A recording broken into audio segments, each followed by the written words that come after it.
Coronavirus, and help has arrived at one Rhode Island hospital.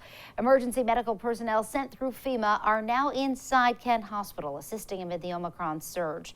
But as hospitals struggle with staffing and patient care, the big question moving forward, is it enough? ABC 6 News reporter Laura Puglisi is live with more from outside the hospital. Laura? Well, Doreen, I asked that very question to the interim president here at Kent Hospital.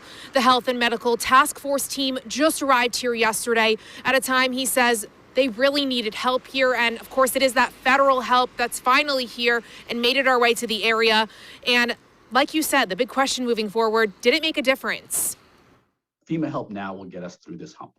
No question, and we'll be back to normal operations pretty quickly because of that. A hopeful outlook from Dr. Pari Gopalakrishan. The interim president of Kent Hospital says the little help went a long way in what's been the most challenging 2 weeks of the pandemic. Yesterday was the first night, and everybody in the hospital, the morale has gone up. Just the fact that we have extra help, and I'm really optimistic that in 2 weeks, when they're exiting, we'll be in shape to be really restarting surgeries and these other things. The extra hands come at an integral time. Kent Hospital received about 17 clinical staff members between paramedics, LPNs, nurses, and physicians. Next week, another team will arrive to help at Rhode Island Hospital. We've struggled the last couple of weeks because we have staff that get COVID or get exposed, and we have to keep them out for a little while, and that's put a lot of strain on our hospital. Kent Hospital recently made national headlines in the Washington Post, where patients described what they called a nightmare situation and an emergency department overwhelmed with COVID patients. Patients told the Post they spent 10+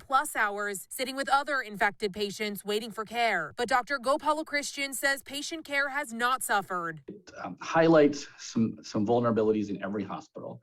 I think I would say, I have a different view of it.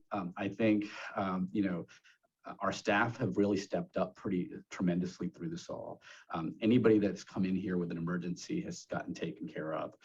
Wait times across this country are long. He says the hospital has tried to alleviate strains to the best of their ability. There's a tent outside with 10 extra beds, and they've halted all elective surgeries for at least 2 weeks. He thinks federal help will make a difference and hopes the surge is beginning to slow down. Next 2 weeks, I expect to be in much better shape from the surge in the community, as well as we get our staff members back. And at that time, the FEMA staff kind of exit.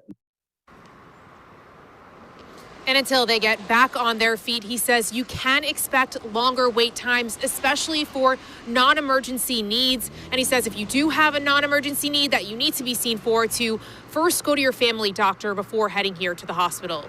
Reporting live in Warwick, I'm Laura Puglisi, ABC 6 News.